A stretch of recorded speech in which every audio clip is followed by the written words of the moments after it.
Councilwoman Pamela Goins-Brown from North Las Vegas. I represent Ward 2, and kind of a team and myself are the brainchild of why we developed SNUMA. If you recall last year when CCSD shut down and the pandemic hit, we were all at home. CCSD said to all of the jurisdictions, and the jurisdictions would be Las Vegas, North Las Vegas, and Henderson and Clark County. Here are all these kids that need something to do. Go figure it out. So a lot of places open their rec centers, and we could have said, okay, all of these kids come to our rec centers, we'll let them play all day, then we send them home at the end of the day. And we thought, why not seize this opportunity where we can take the time to offer an educational curriculum for our North Las Vegas babies, and I call them my babies because they are so dear and near to my heart. And so in a matter of 3 weeks, we sat down with a nonprofit partner that did micro-schooling or a homeschool co-op, and we put SNUMA together. We had it here at Silver Mesa, at our neighborhood rec center, and Alexander Library, just so we could spread out kids across 3 locations.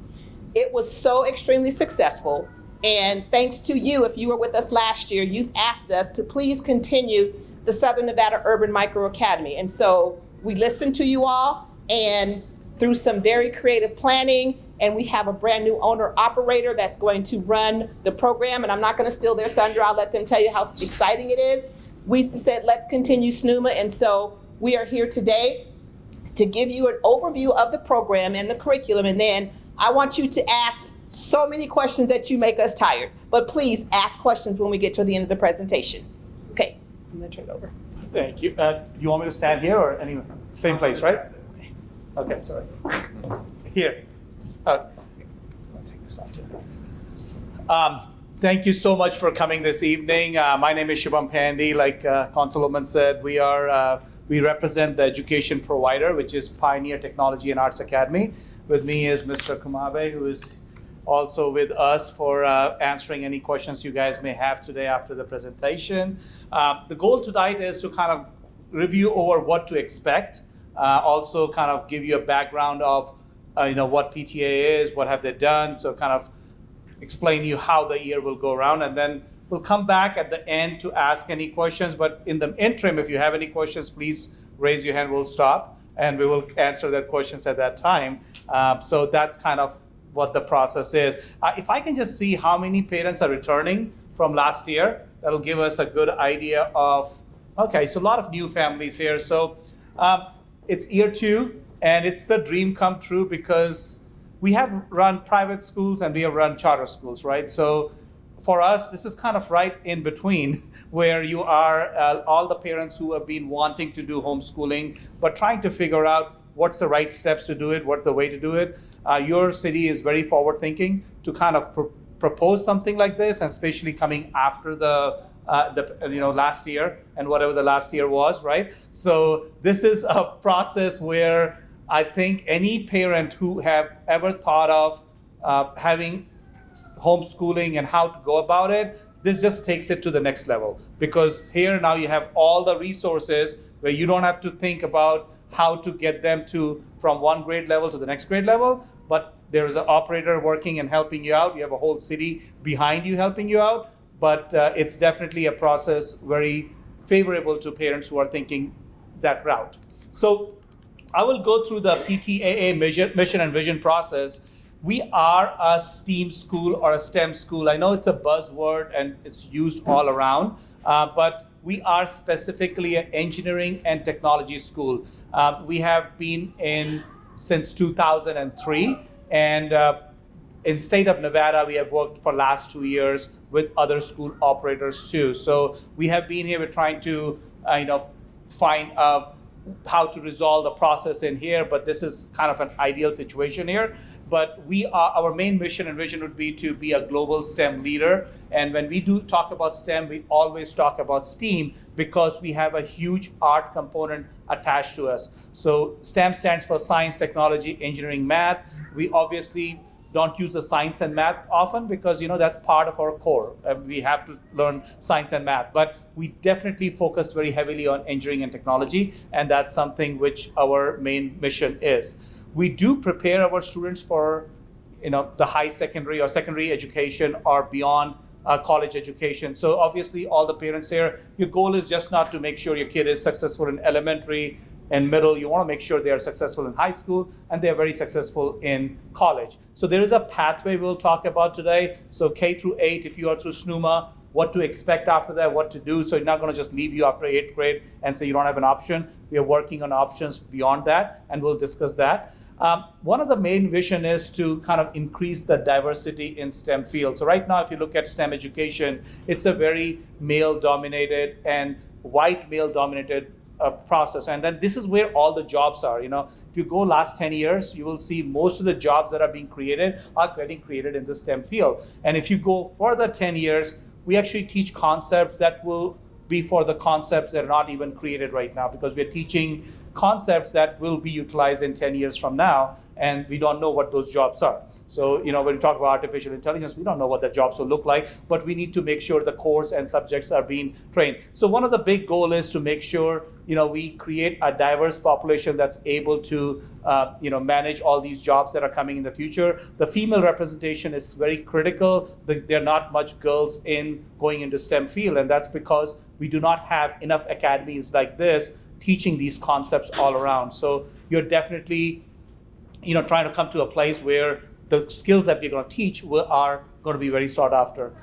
We have several college alliances in several states, and we'll talk about that. I know everybody here is K-8, but it's good to know what the future part will be. And then the last bit is it's a very community-based event. Now, SNUMA is an own community, right? The needs are very different. The parents' needs are different. So all the way we work in the education providing spectrum is we cater it to what the need for that community is, because the workforce needs are different, the parents' needs are different, the staff needs are different, obviously student needs are different. So there's no point in just not customizing it based on what the need of the community is.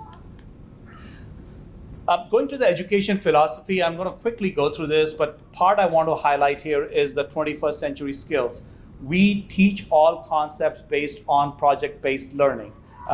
And it does not mean that we discount the 20th century skills. Now, when we talk 20th century skills, we talk about how we used to learn mind math, do calculations in our head. We talk about how to do multiplications and divisions in the head. We do not discount any of those learning methods, but there is definitely an approach which kind of takes sure that all the students that learn, they learn better when you actually do it from a project-based learning perspective.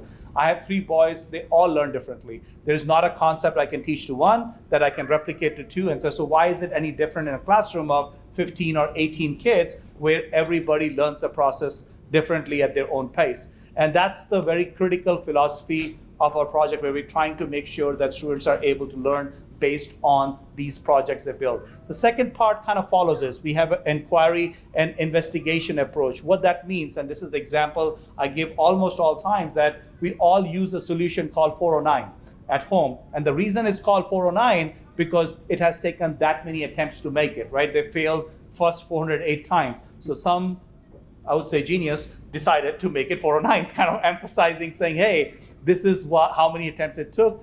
It's okay to be a failure because from failure you learn.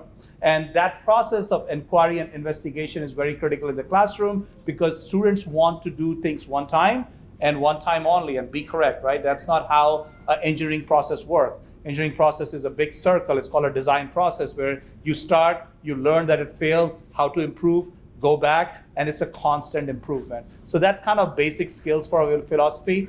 And we talked about the A in STEM and why we teach the art part. And this is kind of quoting back to what Steve Jobs said, that I sit at the cusp of technology and art. And that's why I'm able to create a technology like iPhone, not Android, right? I'm sure that he didn't say the last part, but I'm adding that part. But what I'm saying is that is something we want to make sure our kids are creative. And the creativity comes, it's not easy to just teach creativity in a classroom, so that adding that component always help, because that's the piece which starts their brain and then they start thinking. The other piece I always point out is we have several schools in several states, but majority of our schools are in Texas. And the reason we point this out is kind of shows the track record and success of it. We have over 5,000 students in the state of Texas. And in Texas, you go through a rating system. So all the charter schools, all the public schools, they kind of go in a one pile, kind of what you have a 5-star to 1-star rating system here. They have an A through F rating system.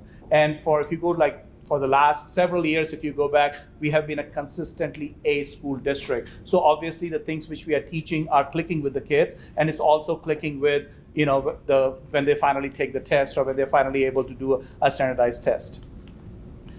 Now, this is the program which which kind of directly gels in with SNUMA. Like this is, we call the Aptitude over Age program. The students that come to academies or micro academy or SNUMA, they will all go through a standardized test. And this standardized test will let us know where their aptitude is in the core subjects. When we say core subjects, we're talking about math and English. That's the 2 tests we give them. And this allows us to find out where the kid is or how they are doing through their aptitude, which allows us in turn to put them in a rotation that either is required to fill the gaps they have, or if they come to us, if they're already flying, there's no process for us to stop them. We want to make sure they continue to fly.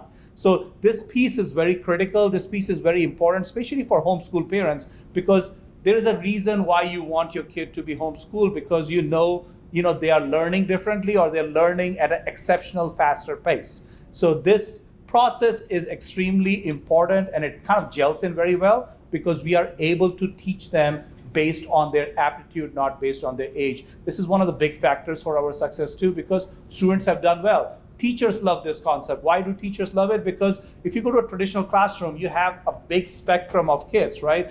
And there's no way a teacher can teach at a high kid and a mid kid and a low kid all during the same instruction.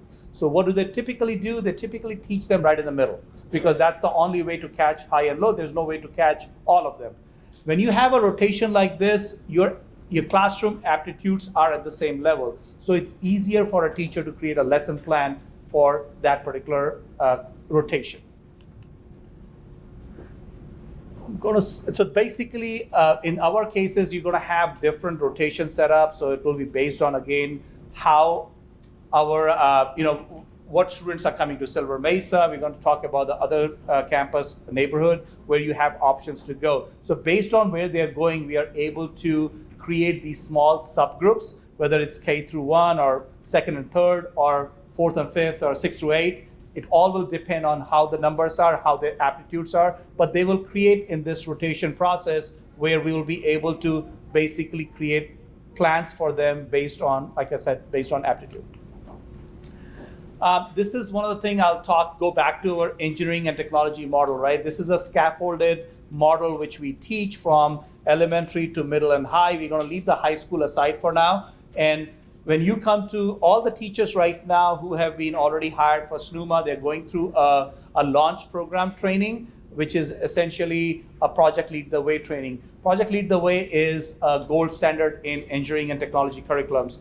They have done exceptionally well for last 2 decades almost, and they have a program that has worked very well in a project-based learning space.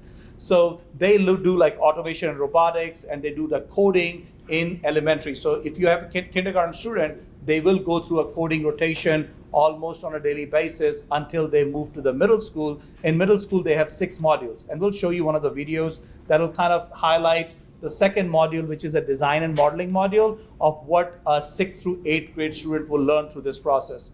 And then this scaffolds to high school, where you have 2 pathways for engineering or computer science, but we'll kind of stay in the elementary and middle for now. I'm going to show you one video which I like showing. It clicks better with the parents. So, and this is the example I give. So it's a 3D model which you learn in our data modeling class. Actually, we do have teachers right now going through this professional development training. This is a pen that's created by a middle schooler. We use ball pens all the time, but they can create a 3D model like this. They can actually print it with a 3D printer, and then they have options to engrave it too, so they can kind of put their names on it. So this is an example which helps you understand what they will be learning. Now, this is a technology which is used to pretty much build anything. So if you want see anything in this room that needs to be mass produced or that needs to be produced through a factory, that needs to go through this process where they have to get a 3D model. Once it's packed up, then it can be shipped to any factory to print. But the beauty now with the 3D printers is you are able to actually print it right in your classroom. You really don't need to ship it anywhere to get it printed. I'm going to briefly talk about the high school because there is an option we are working with right now with SPCSA to provide a high school charter in North Las Vegas. So again, that will be the extension for the kids who are going through the K-8 program to be able to further go and advance what they have learned. And this will be under our P-TECH umbrella. P-TECH pathways were started by IBM several years back, and they are designed to provide a high school and college pathways to the student that goes to high school. They get up to 60 hours of free college credit, plus these are our industry partners that allows them to get internships from them. So it's a very high school-centric, college-centric program. You do not have a P-TECH high school in Nevada right now, and that's what we are proposing to bring in the state of Nevada. So there will be an option eventually for SNUMA parents to go further if they decide to go beyond 8th grade. We do have 2 locations for next year. One is obviously Silver Mesa and one is Neighborhood. They both are going to have a K through 8th grade option. The school hours will be 8:30 to 3:45. And then there is a safe key before school and after school concept, which basically is from 6:30 to 7 p.m. So 6:30 to 8:30 is a safe key. Then you go to the school from 8:30 to 3:45. And then students are able to go back to safe key if needed for the after school hours. The breakfast hours are 6:30 to 8:20, and you do have your breakfast, your lunch, and your snack covered through this program. So you don't have to provide that. That will be covered through the program. One question that was asked yesterday was when you come in, you do have to check into the front office. They will have a sign-in, sign-out sheet that you will fill, and then your student will go to the class. You can bring them to class, but I think they will also be volunteers in the front that will bring them to class. These governing COVID protocols. And then I'll let you add that to the end. Yeah. So and there are 2 options, like I said, with K-8. Now, my recommendation is there are some applications here. If you can fill it online, that's best for us. It definitely comes to us. Otherwise, there's a paper copy there. How to get the online one, where Ms. Dillon is sitting right now. She has a QR code or a scan code that you can scan. That will pop it up on your cell phone, and it's a pretty one-page application, so you can do it right on your phones, and that'll help us because that'll come directly in. If you do not have that option, there is a paper copy there. Please fill that too. That's the only way to hold and reserve your spot. Plus, we need to know how the distribution of K through 8 is in which campus, and that's very critical right now because school starts August 9th. So we definitely want to know where to provide the resources and how. So please do pick that up. If this is a yellow color copy, that's your application. But if not, if you can fill through your QR code through your phone, please do that, and we will provide you that option. There is a kindergarten program next year. The last year we did not have the kindergarten program. But this year, if you do have a kindergarten, they can go through SNUMA, and you should be able to. There are a lot of extracurricular activities that are connected to this rec center. So that is the whole amazing process of these 2 options, because you have dance, you have karate, you have, I've seen the pottery class or art class here. Right before this, there was a dance class going on here, and all the parents can sign up for that for a very, very nominal fee. And I think the front office can help you with what that is. But, busy parents, it's always hard to then pick a student and take them to a class somewhere else, right? So this is definitely a great option because you do have a SNUMA option, but then you also have these extracurricular options, and you have a safe key before and after care. So it is definitely a very well thought process here. I can't read the last piece, sorry. The after school program, so I've already covered that. The professional development of the teachers will be through our process that's ongoing here. and that's already has started. The teachers who are going to be getting onboarded, they will go through the similar process. And the whole idea is for them to be all STEM certified at some process during the year. So if they don't start it right in the early, from the day one, they will start by the end of the school year. This is the high school campus we were talking about, the P-Tech campus. We will definitely announce it as we know where it will get built. This is the exact copy that has been built like 12 times. So it is not just a picture which we are showing you. This is the same model that will get built whenever we build the high school here. That's all I have. I know I went fast, but the reason was I wanted to give you guys time to ask any questions. And I'm here, Mr. Kumababy is here, Councilwoman is here, and Ms. Dillon is here. We are together able to answer any questions you may have. Sorry, yes, ma'am. What will the class sizes be? The class sizes max is going to be 18 to 1. 18? 18. Yes, Is ma'am. the school accredited? The high school, whenever you talk about the homeschooling program, there's no homeschooling accreditation program. What happens is you choose a provider that's accredited. So that's what they have done. They have, partnered with a provider who will be accredited. But as a homeschool itself is not accredited because you are able to pick any accreditation you want. Does that help? Yes, ma'am. Last year they had like combination classes like 5th and 6th. Are they gonna do that again or? Yes, so it depends on, that's why this is important to know how our students are spread out. And that will be what we will be deciding based on that. And also based on the tests that we provide in the first 2 weeks, that will also be the reason of how we will make some of those rotations. Yes, ma'am. Is there going to be like a dress code? No, there is no dress requirement, but just whatever covers your body and you're at Okay, school. the only reason because my son's hair is purple. Or like the hair color Yeah, code? the hair color. Not that I know of. No, there isn't. Okay. As long as it's not a distraction, we're fine with that. And all body parts that are supposed to be covered are covered. Okay. Yes, ma'am. There's no transportation At this point, there's no There is no, transportation. there's not. If you attended last year and you filled out your application already in the location that you provided for this year, are you allowed to go to that location? So you're asking which location did you go to last year? You decide which location works best for you. Yes, Are all children accepted that fill out an application? as long as we have spots and you live in In North Las Vegas, or you work, or you're one of the spouse work in North Las Vegas, you're accepted. Yes. So I saw on the website, it's supposed to be a half homeschool, half attending the facility. So is it full-time? Is there on a website? It's full-time, It's but I'll. full-time. Yes, from 8:30 to 3:45 is the instructional school day. Yes, ma'am. When will we know for sure if they have a spot or not? Because since school's starting so soon, if he doesn't have a spot, I wanna enroll him in the regular. If you do fill the application today, I already filled it out. so if you have filled it out, correct me if I'm wrong, you already have a spot.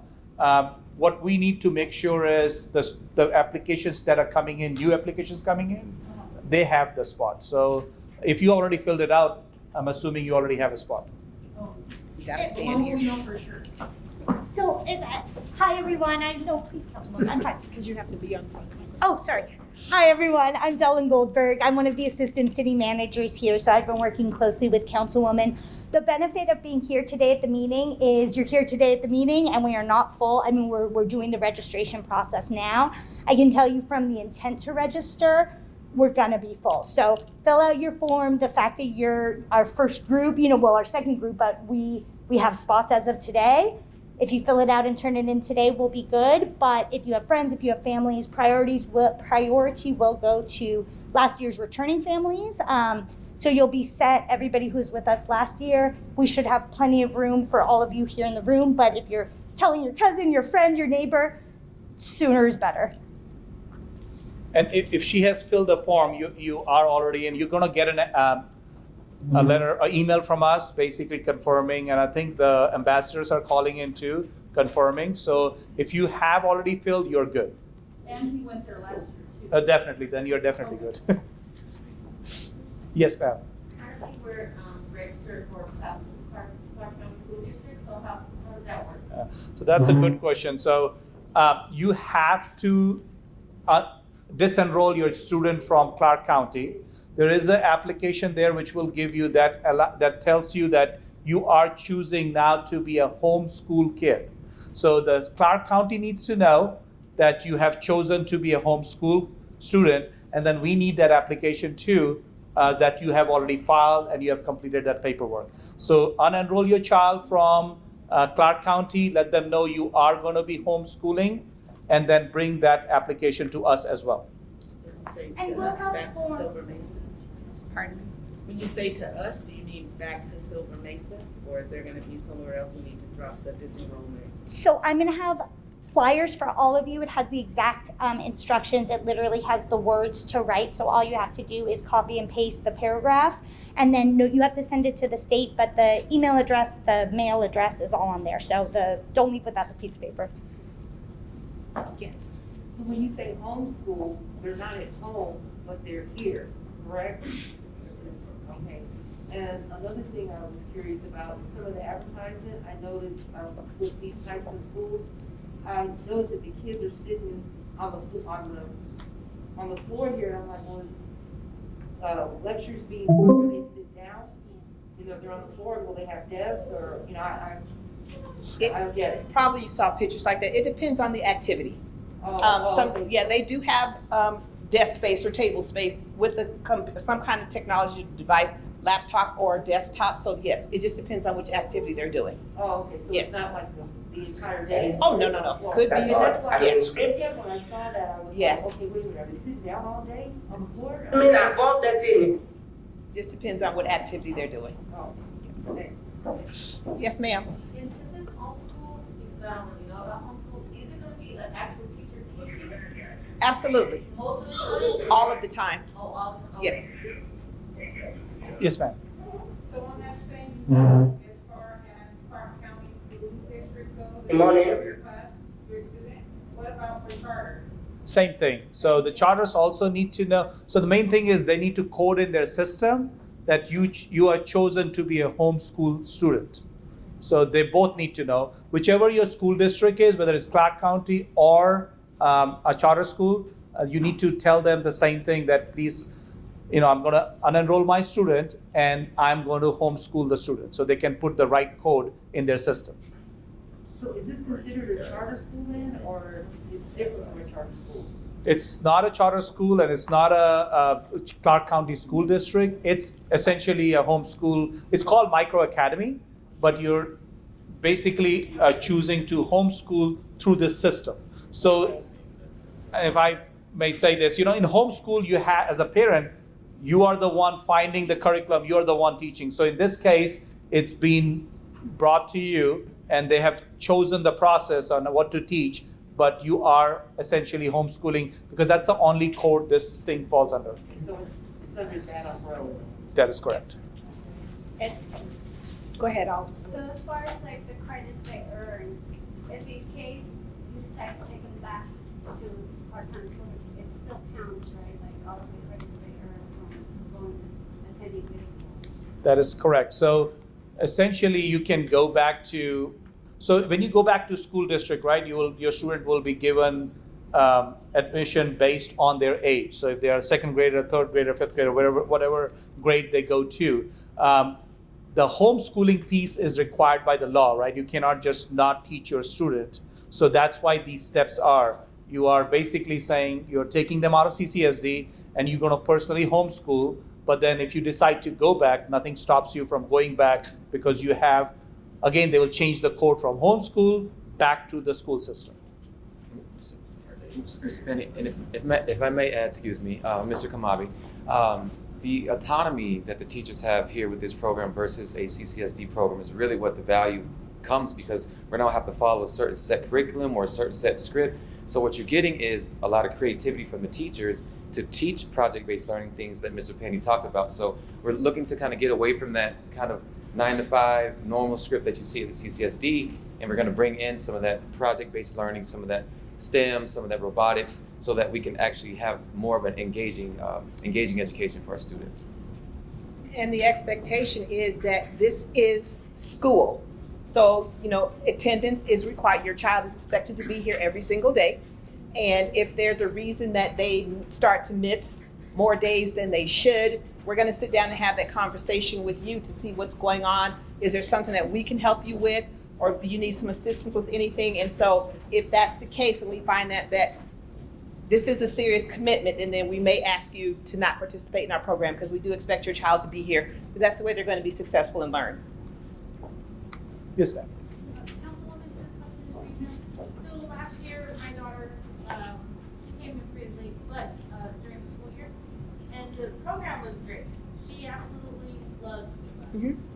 She loved the teachers, she loved the program. You guys were very understanding to a situation that we had. And so I noticed towards the end that this actually is no longer part of the program. So I'm just trying to find out what the difference is, because now I'm noticing that these gentlemen are here now. Yes. So I just want to know, what difference am I going to see now? Because we still want to be part of SNUMA. And I'm going to let you answer that, but I'm just going to lead off by saying Nevada Action for School Options was the program, what's the word I'm looking for? Was a school curriculum from last year. That was always designed, because last year was our first year doing this, we wanted to see if it worked. So we contracted with them until December, saw the success and decided to extend their contract to the end of the year. So it was always designed to be a one-year contract with Nevada Action for Schools. And so the difference you're gonna see is the STEM and the STEAM component with PITA. It's gonna be a totally different curriculum, and I think it's gonna be so much more engaging and might be a little more rigorous, but we are still working to meet the needs of your individual student.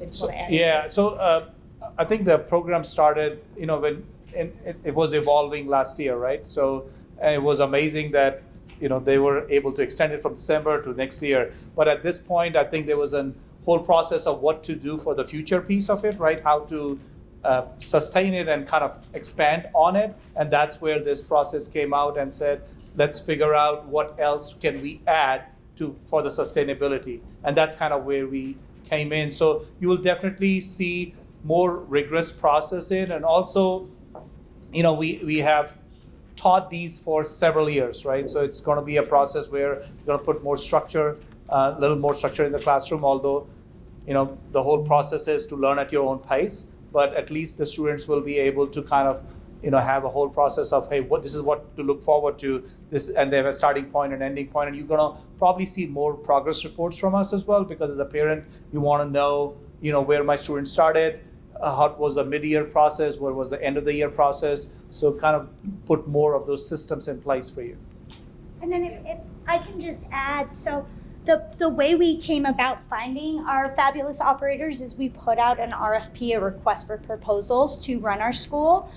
And really the requirements, Councilwoman did not want to adjust any sense of quality or the things that made SNUMA so special last year. And so that was the baseline that we presented and said, at minimum, here's what we expect.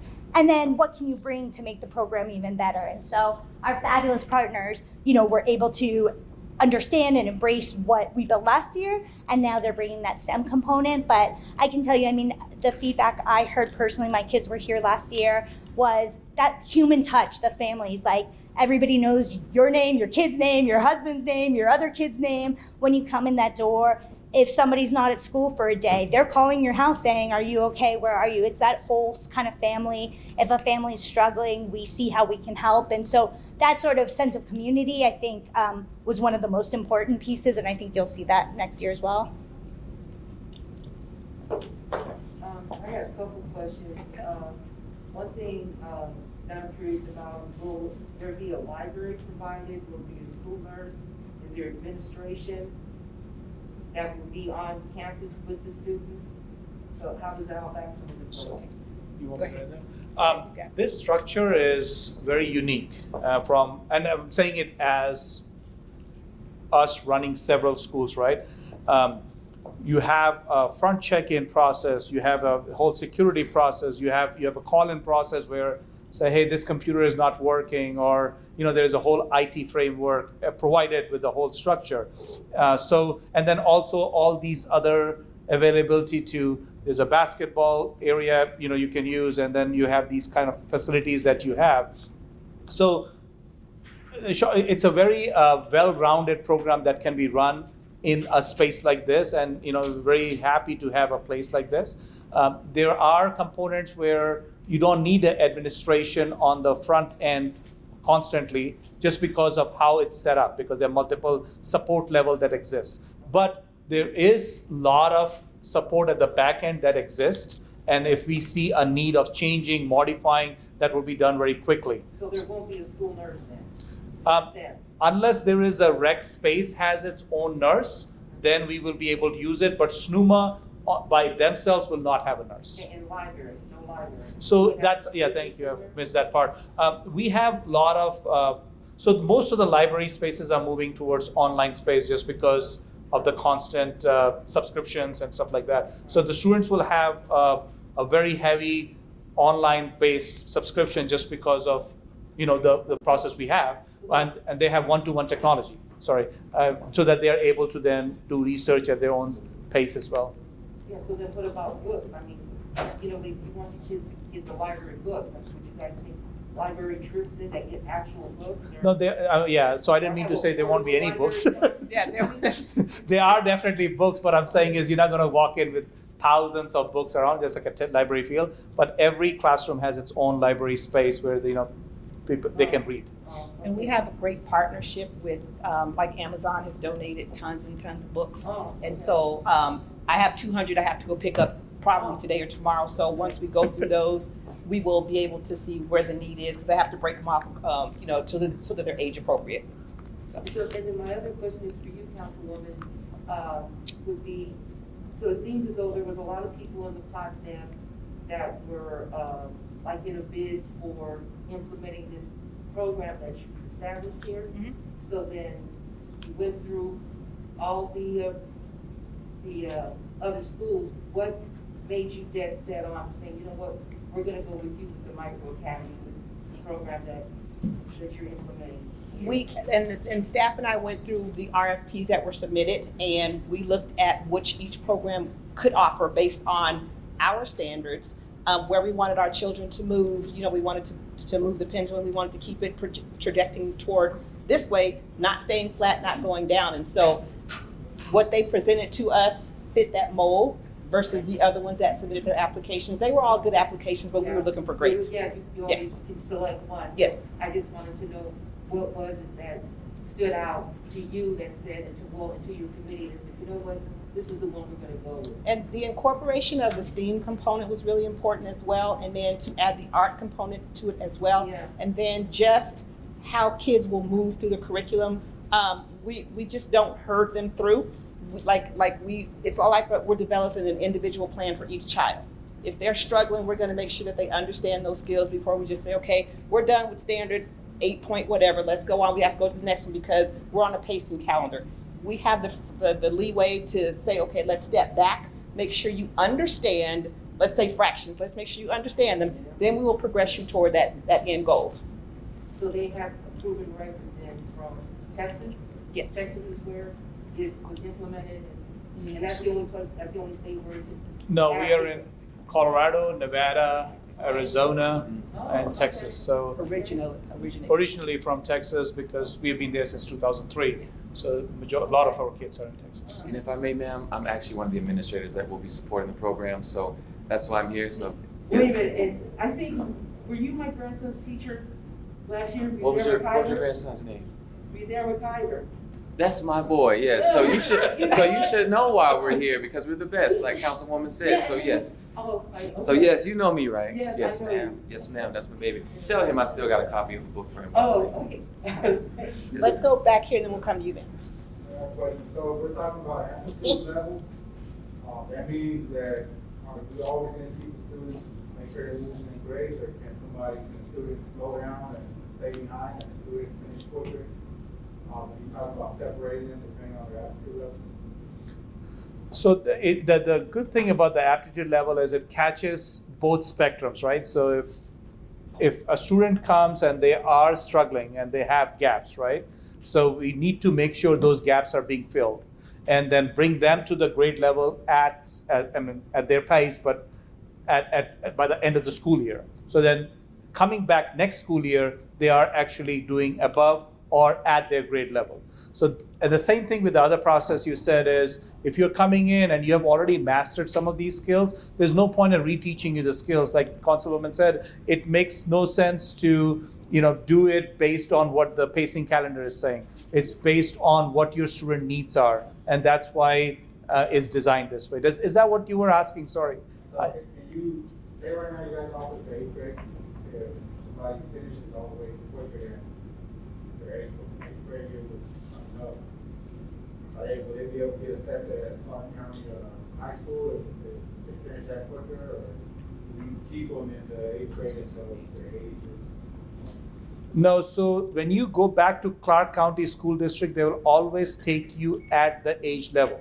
Unless a school has its own program, and I'm not saying that they have their own distinctions of identifying how to take a GT student or a student that is not. So what we are telling you is they will be taught based on how they are learning, right? Now, beyond that, if you're asking, can they, after 7th grade, can they go to Clark County and go to high school straight? That's something Clark County's decision or how they work. Our goal is to make sure they are constantly being challenged and they are constantly being fed of what they are wanting from education. And if that were to happen, let's say you go back to Clark County and you say, my kid breezed through 8th grade, I want to advance him to 9th grade, even though he should be in 8th grade. It's a conversation that involves a lot of moving parts with Clark County. They will look at academics. What they have to see is he emotionally and socially ready to be with a group of freshmen, even though he's only in 8th grade. And then, they look at behavior, they look at attendance, they look at all kinds of things. So it's several conferences and talks, and they look at the whole child, not just that he's a whiz kid. If I may add, just because I was in the district last year and you know as well, so there is a national emergency where a lot of our students are failing in the district. So this program, we're not necessarily trying to sell you anything, but we're just trying to provide you with a service that's going to be quality for your students and help them kind of succeed past what we see at CCSD. So that's why this program is so important, because again, we get to pick our programs, our teachers have more autonomy with the way in which they grade. So we're not seeing that mass failure rate that we're used to at the Clark County School District. So again, this is for our community to develop and build our students, build that confidence, build that passion, build that creativity, not keep them on a report card system where every single quarter they're seeing grades that really don't reflect who they are as students and as learners. So. Back here. Sorry. Who was? Yeah, usually middle school is the time when you get your introduction to home economics and foreign language, general life skills. Is that something offered? Yeah, so the program which we're gonna use, there is an Odyssey program that we also subscribe to, and what it does is any student, say for example, they're looking for a foreign language credits in 8th grade, right? You are able to take that through that program. So even if we are not supporting a program in a classroom, because everybody will be different at different pace, so we do allow them to take some of these credits at their own pace based on if they want to advance something and finish it. So there are classes which 8th graders take typically, which you can take to in high school and offer them that you have finished, are one of the foreign language credit, one of the PE credit, one of the art credit. So these are the high school credits that you can take, and obviously you can take Algebra 1 so that you have taken your 9th grade process in 8th. But some of these credits you can take early, and we do have that subscription that we will have, so an 8th grader will be able to take it, and then you can take it to your school districts and show them that you have finished those credits. When I say home ec, I mean like usually get your introduction to sewing and cooking, reading, instructions, that sort of thing. That won't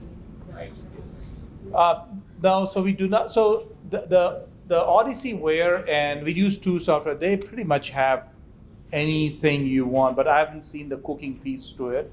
And I'm not saying yes or no, but that is something we can look and let you know if that process is there or not. But the reason we subscribe to those is to kind of one-off these things, because a student might have a different goal in high school in mind, so we are able to offer them those credits in 8th grade if needed. But also remember that cooking is science, and so again with those creative projects, if we talk about cooking and science, they go kind of hand in hand. Chemical reactions, that sort of stuff. So again, this is where the teacher's autonomy comes into play, because if I want to teach chemical reactions and I start making some eggs for my students, voila, I have a science project and kind of a home ec lesson. So again, I'm not kind of stuck under the CCSD standards. I have more creativity to kind of do whatever I like as the teacher to make sure that the kids are getting the learning that they need. And you have breakfast with the class, right? Yeah, and then you have breakfast, yeah. Okay, in the back, then we'll go here, and I think you were next, so we'll go in the back and then right here, and then we'll come back to you. Me? Yes. What is the attendance policy? Or something you have that? Dylan, you want to answer that? Yeah.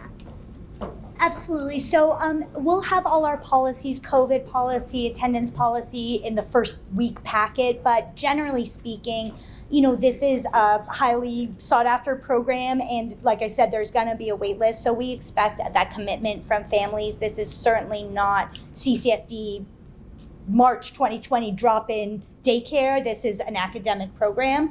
And so obviously we understand stuff happens, whole child, we understand there's family needs, you got to go out of town, that sort of thing. Just communicate with the school and the teacher, but the expectation is if the child's out for a couple more than 2-3 days, we would like a doctor's note. And if there's a habitual absence issue, the first warning you get isn't, hey, you're not allowed to come back, but we're going to work with you. However, it's a seat that somebody else can have, so we do expect the kids to be here. Okay, ma'am. How are your teachers hired? I couldn't hear you. How are your teachers hired? How are your teachers hired? So the first one was easy. We took the teachers from last year, asked them if they are returning, so because there was already a system. But right now, so we do provide education services to other schools, including 100 Academy. So we do have a whole system which we, when we ask for the resumes, and we are basically going through them to hire teachers from that. They don't, the requirements for homeschooling are obviously going to be different than anything with Clark County School District. What we are looking for is definitely a creative teacher who is able to work with the students in the environment which we are trying to teach. Essentially, we always say, we're not saying the most experienced teacher is the best teacher or the least experienced is the best. The main thing is who can flow in our model very well and be creative enough to let the kids flourish in the world. So Mr. Kamabe, Dr. Love, who's not here, they always look for that kind of qualities in the teacher. And that's kind of what we are. Then also the professional development is if the teachers are hired and they don't have some of the skills that we are wanting them to, that's what they're going through this whole week. That's what they're learning right now. So to answer your question directly, I'm one of the first contacts for the teachers that we're hiring this summer, and so yeah, we're bringing in an amazing team. I will let you guys know. And so are you doing a background check? Yes. Yes, ma'am, of course. Yes, ma'am, of course. Oh, absolutely. Okay, well, I mean, I don't Oh, no, know. that's a So- valid question, but absolutely, Yes, yes. ma'am. So all teachers at the very least have at least a substitute teaching credential. So we're not hiring uncredentialed But I mean, teachers. criminal but- background check. Yes, so Yes, of course. that runs through the city, even though the PTAA are the educators, so they're hiring on merit. Then it comes through our HR department, so we do full background checks, national, criminal, Yeah. child sex abuse, all the stuff that would be relevant to this kind of facility. Yeah. They do a full vetting of that as well. And then I will tell you, based on last year, at least the teachers who were here, I would say 90+% of them were former CCSD or pretty much all former CCSD, and some had stints in charter schools before coming to us.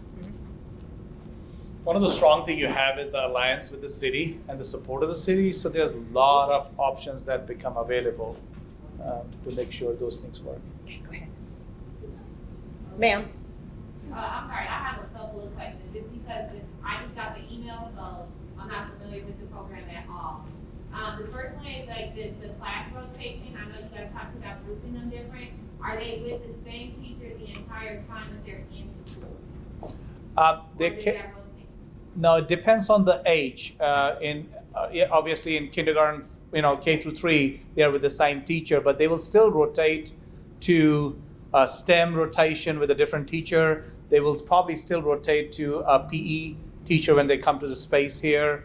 And then there'll be other rotations like lunch and all where they will have multiple people. But in the younger age groups, we kind of try to keep them with one teacher. And as they go to the older, then they are rotating between English and a math and things like that.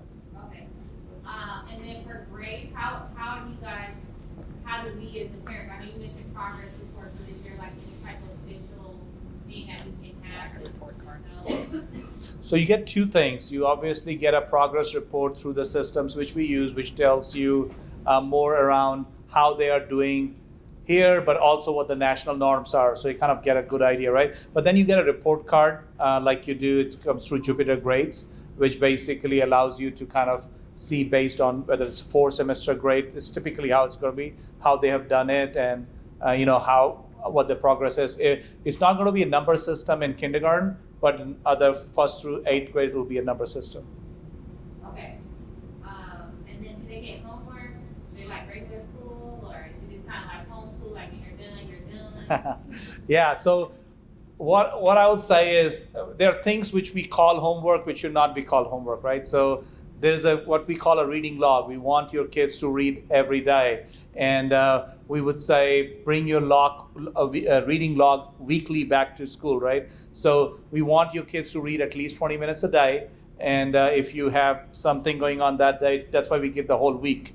You can catch up. But that is, if you consider that a homework, that is a homework. We don't count that as homework. But outside that, if anything is value added, it will come to you as a homework. So if they're working on a project, if there's something that they can do independently on their own, it will be sent. But if it requires you to sit down with them for hours and hours, that is not a homework. That's a skill which they will learn here. I don't know if that answers it, but it's a very broad thing. That's why I was. No, yeah, that's perfect. I'm sorry, I have two more questions. I know you mentioned like the activities like PE and stuff like that. Does that still go for? So my daughter, she will be in 6th grade. So does that still happen for them? Yeah, so it's a rotation. I think the blue folder you have, or the not folder, blue paper you have kind of gives you a general schedule of what their daily schedule will be like. So that will be helpful. Thank you. And then do they do state testing? Since I don't know if homeschool is required for that. That is correct. So they won't need to do SBAC, and eventually if we do that, if there is a process, we'll let you know, but they don't need to do state testing. That's it. You answered the other question. I'm sorry? That's all. Okay. Yes, I sir. have 2 questions. So I actually pulled my son out of the CCSD last year, January 2019. Would you need a copy of the certificate I got received from the homeschool department, or am I good with that? So you already have I already withdrew him last year, January 2020, before everything shut down. and you did fill the homeschooling form, right? Yes, I did it, So received it, would you? she should be good. But I that think just goes you're good probably until till the you end of. re-enroll. I don't want to give you, my understanding is once they're unenrolled. Yeah. But I would suggest checking with the state because I don't want to give you the because wrong answer. I physically went into his high school, his junior high, they scanned it and everything, pulled him out of the room, everything. So I'm going to answer based on like whole thing what we have to do at other schools, and you please check with CCS. So once you are a homeschool student, and you have to kind of follow the homeschool program for every grade year. Yeah.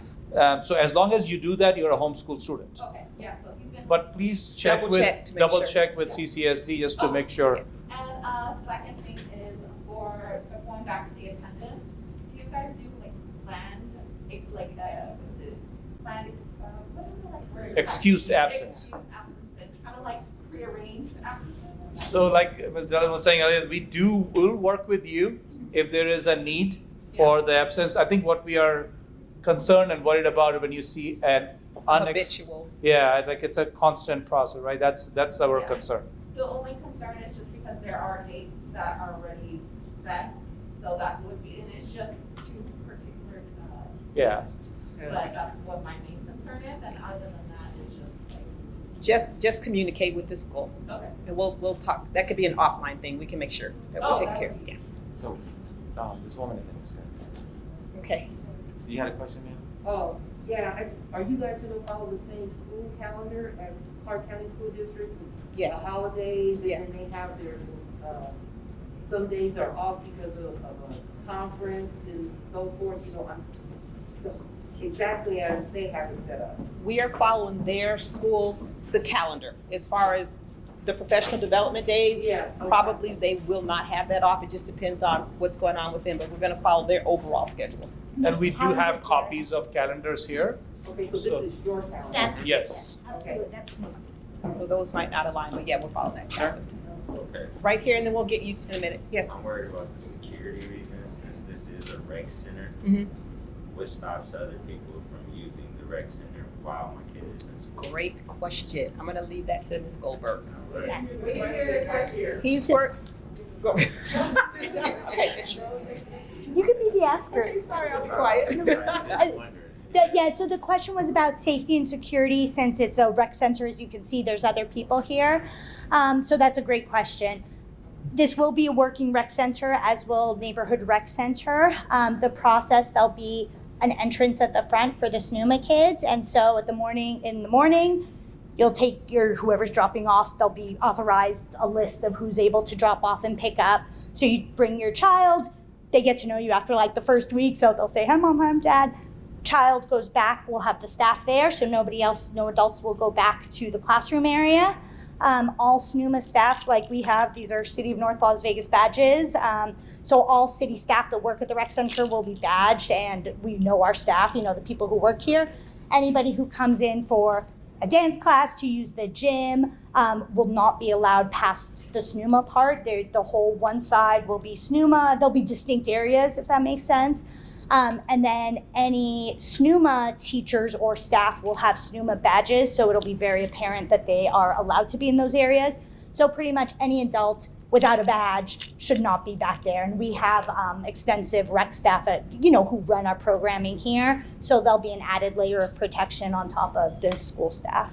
Well, you pretty much just told me that you're just supervising. I want to know the security reasons. What are you guys doing for security? Is there going to be a security guard here? Or No. is it- No? No. Nothing? Nope. So you're taking my, alright. Yeah, I mean, this came out my of. kid's not safe in school anyway, so. Yeah, I mean, thank goodness it's a rec center, it's a community place. We have to stay open to the public. Safety and security for all our guests, little and adult, is paramount. Obviously we have protocols to ensure the safety of our facilities. But we don't have a police officer or security guard standing outside. The police station is right down the street. Yes, that's true. But I have. I understand what you're saying. I understand your concern. They were, Yes. yes. So, I couldn't actually hear the gentleman's question there, but, is there like an evacuation plan for kids just in case there's like some type of emergency? Since there's really no, Lockdown. security, try to see if he asked that question. So the question was about an emergency and evacuation. I will say, last year, actually here, there was nothing to do with SNUMA, nothing to do with North Las Vegas. There was a domestic incident maybe a mile away. But just like CCSD, there's zones of lockdown when there's anything in the neighborhood. So we did lock down Silver Mesa during SNUMA. The kids stayed in their classrooms.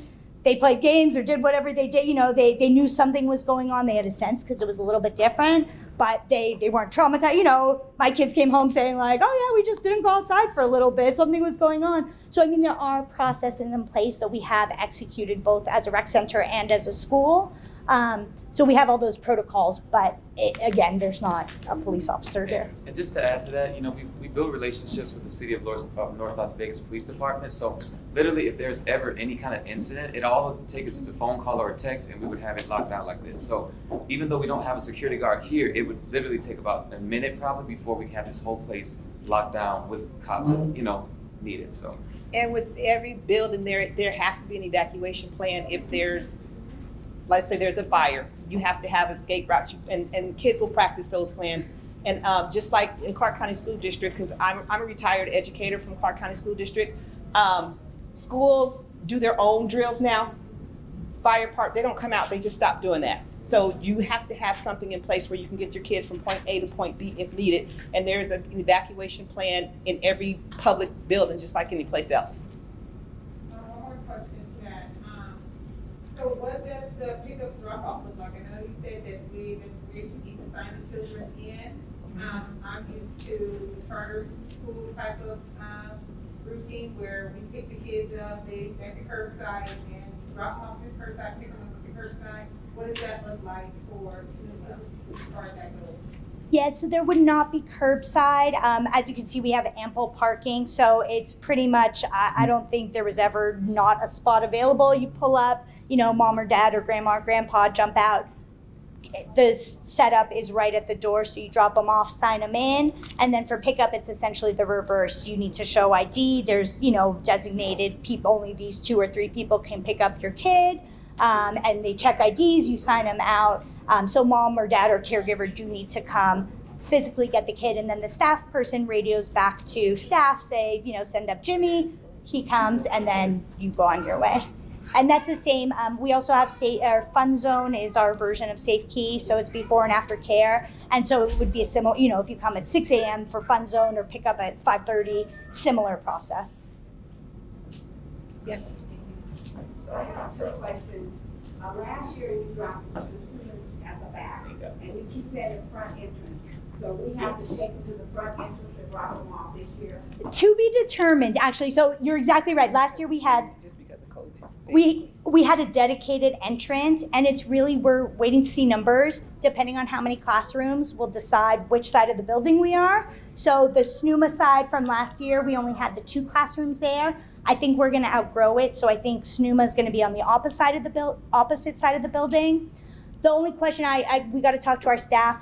For your point, if we want to have a separate SNUMA entrance, it still might be that side. It was very convenient with the parking, so we'll make all that clear well before day 1. But we're still, it's kind of dependent on enrollment. It's chicken and egg a little bit. And I paid for Fun Zone for a year, so I don't have to pay for Fun Zone anymore until his Fun Zone year expires.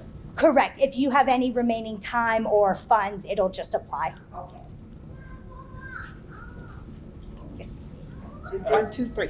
Is there a school song, colors? Oh. If not, my grandson, I'll have him write a school song and he'll sing it. Well, we are the SNUMA Pumas. So that would be very nice and creative if we did that. And our mask, I don't know, we have gray and like a reddish burgundy mask, so I don't know if we want to adopt these colors. I'm gonna have him write a song. Okay, absolutely. I love it. And so we also had our SNUMA Puma parents. So for all you engaged adults, we want those ideas. And we did a yearbook last year. We did field days. We had touch a truck with the fire truck and the police cars and canine dogs. So the more ideas like that, I would love a SNUMA Puma to represent our song. So bring the ideas, and that's how we grow this community. Love it. Yes. So if something does happen, like you said, you guys locked down last year, will we be notified? Like, I don't want to make it just to say, Yeah. oh, You I ha- locked down. You have to remind us. Yeah. Like you said, they're So- just playing and they didn't know what was going on. Yeah. So we have a Remind app, and you're gonna get that before or right on the first week of school. Basically, every class has its own app. You know, the activities have their own app. So if you need to shut down, we send a school-wide remind, so everybody gets it. If they're specific to a class, you get for that class. And if it's specific to an activity, you get that. So it's kind of divided in a way that you get information as you're needing. It comes to your phone, so you're able to access that. How do you sign up for the after That's through the rec center. And yeah, just to the front desk. Is that app you were talking about, can you go to more than one parent? Or is it just one parent? Oh no, anybody who can sign. So we just give you a code. Anybody who puts that code get that message. Okay, And they have to download it on their phones too. okay. Sure. Yeah. Yes. Okay. Any other questions? I think they were asking. Yes. So, my daughter's 4, technically under CCSD, I can't register her yet. I'm trying to find out if you guys would allow, I've been teaching her at home, she knows how to read, she knows how to write, she does math. Oh, wow. We do When will she be 5? singing and stuff like that, October. Oh. So you guys said after I don't even know, you're not paying to say anything. However, as far as that goes, we still have to follow the state guidelines, not CCSD, and they have to be 5. I think it's still September 30th. Yeah, so. Well, keep doing what you're doing, though. That's great. That's great.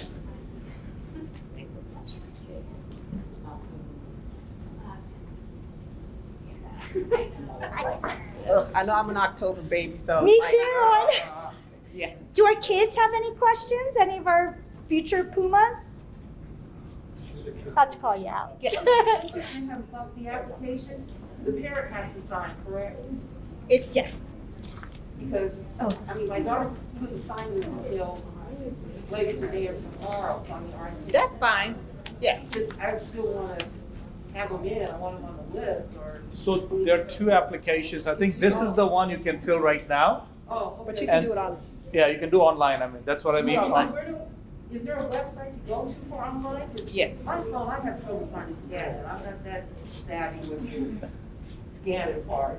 You can do, you can actually look on the City of North Las Vegas's homepage. There's a big SNUMA box there, or it's a Learn NLB. Yep. Learn, LEARN, NLB.com. Oh, just go And there. we actually have one computer available outside, so if anybody wants to do it online outside, we'll walk you through it after this. It's a 1-page, it's really simple But application. then, there's gonna be something that my daughter has to sign, though, correct? That'll be the first week, right? Yeah. So when that page you can fill right now. Okay. And then the first week of the school is when you can come and, not first week, first day of the school is when you can come and sign the application. And then my daughter has to do the other process too. Yeah, the other process you have to do that your daughter can do for that page. Okay. But application you can fill in today without any problem. All right. Question right here. On the 4th, 5th, and 6th, will you all be sending information out about the times for those youth teachers that's on the calendar? Yes, so I think there will be orientation dates of meeting them or just more classroom. So we are trying to set the classrooms set up. So you just have, we'll just kind of communicate with you on which dates and what time. Are the fees for the fund zone, is that payable to Silver Mesa, or how does that work? That's payable to Silver Mesa. Yeah. That's a separate program from this school. It's just a before and after school program, so that's all done through the rec center. And you can sign up online, you can sign up at the front desk, you can sign up day one. So that shouldn't fill up, but we'll get flyers out to all the parents who sign up as well. And then, like you said, once they're a student of SNUMA, then they should get a fairly good rate with the other classes that are offered here at Silver Mesa. Right? As Did I far as understand the- that right, or no? The fund zone, just the fees for the. I think what I individual was classes. saying was, let me, she's quoting me. So there is a special rate, or there is a very subsidized rate that exists here already. So I meant to say that if you're here, you can always sign up, take advantage of Yeah, it. the fees aren't so exorbitant that you cannot afford it. They're very affordable. I think fund zone's like $3 a month per child. It's pretty negligible. We do have scholarship if that's a challenge. No, so Fun Zone is our existing after school program. And then of course we have, ballet and basket weaving and all that, but those are probably, in the multiples of 10, not multiples of hundreds, so. There is nothing that we need to pay for SNUMA at this point, right now. There's nothing to pay for SNUMA, period. It's a free program. You know how Clark County School District will, at the beginning of school, give you a list for each grade and say all the type of supplies that they need for the classroom? Do you guys do that as well? We are developing a list, if you choose to purchase those supplies, but pretty much we will be able to provide those for you. And I'm hoping I'm not over speaking, but that's my philosophy. So we will have the basic supplies are all there. The teachers have specific supplies, then we'll reach out. And if you are able to provide it, please do. If not, They make, like, if it's a protractor or something that just not a typical, like a compass or something that way, but like your basic pens, pencils, crayons, those type of things, we have those. Way in the back, and then we'll come this way. I wanted to find out, the lady earlier was speaking about some type of pass that she had paid for her child. The fun zone. So is that like available for kindergartens? Yes. So what is it? I mean, is it- Fun Zone is an after-school program. It's like a version of Safe Key, but it's called Fun Zone. Yes. Yes. Okay, are the classrooms, it's not like this dance room, right? Like it's like an actual separate room for the class, or? This actually was one of our classrooms last year. Okay. The wall. Yeah, oh, the wall's missing. It's two. Yeah, this was two of our classrooms, and we put carpet over the nice wood floors so we wouldn't disturb those floors, but depending on whether we're gonna be on this side of the building or the other side of the building, we'll know. But it's like stationary, I mean, like it's not like, do you have to set it up every day? Oh, no, it will be set up as a classroom. Okay. Yes, and all the everyone will have their own technology device, whether it's a laptop or a desktop at theirs. If we're using these tables, there may be two at this workstation, and maybe one. It just depends on how the space is set up. The SNUMA space, the classrooms, I mean, obviously the gym will be shared, but the classrooms will be dedicated to SNUMA for the entirety. Yeah. Yes. I did this, speaking of gym, looking at the schedule, as far as gym, K through 6, all in gym at the same time? It's K through 6 in PE at the It same is time. possible that there will be multiple grades same time because that's when the teachers take break. So it is possible. I'm not sure at this point.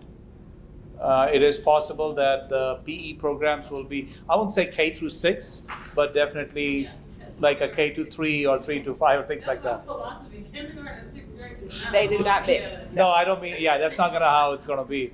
But like there will be like K to 3 or 3 to 5, 6 to 8 might be together. The kindergartners won't be playing dodgeball with you. That is correct. I know we might have some pretty skilled kindergartners, but no. And for some of the kids that can't swim, they'll be safe from the pool out there, correct? Oh, absolutely. They will not be anywhere near the pool. Well, Yes. I have kindergartners and I didn't enroll them in CCSD at all yet, so do I still need to unenroll them and classify them as homeschool? Or? Yes, you do, because you cannot just say, I'm not putting my kids in school, because then your zone school will be looking for them, and they will be like, where are they? So yes. But they have to know that, and the state has to know that. Yes. Okay, real quick, but with it being kindergarten is not a required grade. I teach kindergarten. Yes. I know. Kindergarten is a letter, not a grade. Kindergarten is not required, so would she still have to? Because like my kid is not, she's incoming kindergarten, and she's not, our school is Wilhelm, Louis. Yeah. So that's what I'm thinking as far as. Right, because kindergarten is not So- required in the state of Nevada. Yeah, kindergarten is not required in the state of Nevada, so she, as no, they wouldn't even know that she had, because you can wait that year. You're right. Yeah, so, So let us just do some more investigating on that. okay, sorry. Yeah. So that's a good point. Yeah, absolutely. 2 years, it's been too long since I quit the business, so forgetting all the rules. Yeah, in other states, we do not require kindergartners to register, but it's important finding out. That's a good question, yeah. We'll find out. So if I wait next year and sign up my daughter, we're planning on moving to Colorado in like 2-3 years. You said that you guys have schools there too. If you're going to Colorado Springs, yes, it's a beautiful campus. You love it. So definitely decide to go to Colorado Springs. So maybe eventually down the road, you'll make your own campus, here in Las Vegas, or Las Vegas, for Zuma? Maybe? Oh, you mean a build? No, I mean, Councilwoman?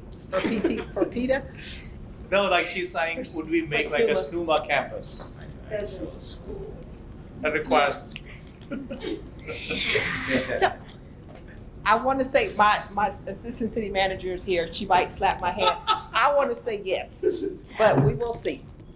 So just to piggyback, I take my direction through my boss from this lovely councilwoman. She has Yeah, no, so that council has always said what our community needs is what they're here for. And so that's really why we're all sitting here today. SNUMA was an experiment. I missed the beginning of the meeting, so I don't know what you guys went into, but it came out of necessity from the pandemic. We had no plans of being a school, doing any of this. Our council just couldn't, it was wrong. And so they had to step up with Councilwoman at the lead. And so then at the end of year one, we had all these families saying, we love it, our kids are excelling, they're happy, our family's happy, please continue. And so again, we had no plans necessarily to continue it this year, but Councilwoman said, nope, we're continuing. So I think, council has been very clear. They've empowered us with a lot of resources and time to look at education in North Las Vegas specifically. I think our community has been far underserved for too long, and frankly, we've had enough. And so that is a priority of the North Las Vegas City Council. And so I think you'll see over the next year to 18 months, a lot of education initiatives coming out. SNUMA is one of them, but which ones stick, which ones last a year, which one lasts 10 years, we shall see which ones work. We shall see. But we love SNUMA. Yes, we do. Initially, at the end of the year, they were talking about having one location across from City Hall. They were talking about putting, I know at least the middle school ages or something like that, grades. And then they said they would keep the two locations. So initially, they were talking about having one location. I didn't know what. The City Hall building was a discussion. I think there was some, what's the word I'm looking for? Some things going on, infrastructure issues. I'll just leave it. There were some infrastructure issues, and so we want to make sure that our kids are safe in our buildings as well. The other thing we looked at too, that because we wanted to make it easy for people, we didn't know how to grow. But at the end of the day, at our rec centers, you've got gyms, you've got gymnastics rooms, you've got dance rooms. This was just a building, and so the infrastructure kind of killed it, but this ended up being a more robust program and location anyway. And also just the location, which would be easier for parents. And so, this was successful as last year's using it as a center, and so is our neighborhood rec center for people that are on that side of town. So it's just convenient for them. Pardon me? Where is the neighborhood? It's off of Lake Mead and Bruce. Oh, okay. By the old police? By the old police station, yes. And J.D. Smith over in that area, right next to it. Just to add to the questions, again, the idea is to take away our kids from the traditional classroom setting and offer them something innovative, something creative. So if you look at this space right here, you look at the divider, look at how large this classroom space is. So imagine a kid sitting at a desk for 6 hours in a CCSD school versus a kid having all this space to explore, to learn, to create in a space like this. So actually in this building, that's kind of the beauty of our program, is that we have the space that we need to get our kids up from behind the desks and working on things that they can, build from the ground up, stuff like that. And to that point too, the folks who were here last year, the science, they do a unit on the computer, they're learning about photosynthesis or whatever, what have you. Then the teacher in the classroom solidifies those concepts. Then maybe they go outside to the park and they plant an avocado seed to see it grow as they talk about photosynthesis. And so being in a non-traditional setting, there's some things that are going to be real different from what you're used to, but there's a lot of freedom and value in that we can do things. The teacher's like, you guys have the wiggles. We got to get up, stand up. We're going to go do something else, that sort of thing. Well, see, that's what raises my concern about the security thing is that's a public park. Anybody can just walk into this park. Yeah, I hear you loud and clear. Our babies are most important. I think it's no. Yeah, it's the same as field trips. We have from CCSD or charters, we've got, like they said, it's 18 kids per teacher. There's a teacher, there's interventionists, and then we have rec staff. So they will be supervised. Yeah. They're not just going to be out there running freely. They will be supervised at all times. We can't not do that. They have to be supervised. Those are your children as much as they are ours. Yes. I'll just add one thing to that. The Safe Queue is running thing here, right? They've been running throughout for a very long time. They have a very structured morning program, after school program, and so they have run it in here for years and years. So there is definitely a good process that is built in for whatever is good for them. Also will work for the classrooms and the teachers. So it's not like, whenever you go to a stuff which is like a safe key environment, you're going already in a place where the kids are constantly coming in and going out. So the structure has been tested well.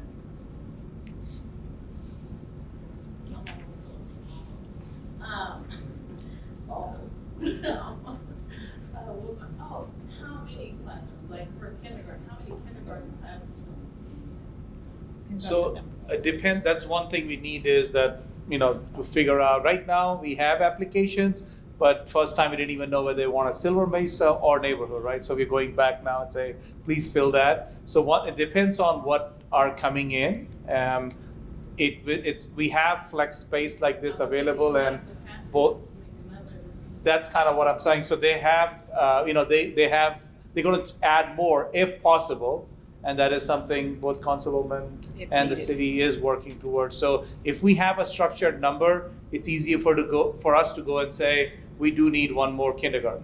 Right now, we do not have a clear answer on where or how many. We won't go above the cap number for each classroom, so. I mean, I have 25, so. No, we're not gonna have 25. No. And so. 18. So Ask away, please. Don't leave out of here with a question that you didn't get answered. Yes, ma'am. I'm sorry, I missed, so you said There's not a registered nurse here at the site, but our Safe Key staff, they're CPR trained and can handle minor infractions that would typically happen during the school day. And as far as lunch, you guys provide lunch, We provide breakfast, lunch, and a snack. can they bring their own as well? They can, yes. A lot of allergies. If you prefer to bring your own, yeah, they can do that.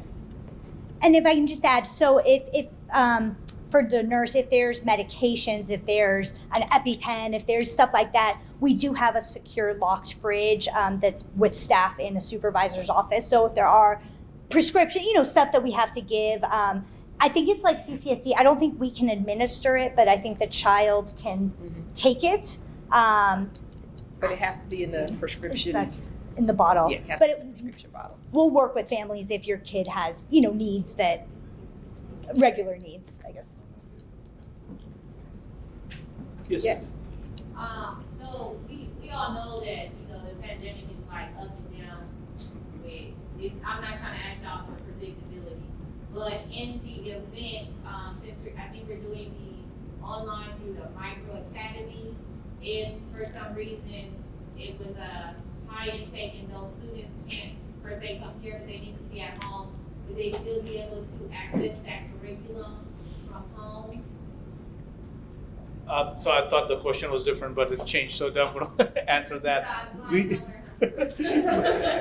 Yeah, I was thinking you were asking what happens if it goes back again. Right. But we do not have a system where you can say that we can just go back and forth between home and school. The whole concept here was, this was the safe place to learn even if everything is shut down, right? That's kind of how the whole process started. So we do not have a home option where you can just work at home for a stretched period of time. Now, if it's for a couple of days, we will give you work that you can do at home. But if it is for longer period, we do not have that option.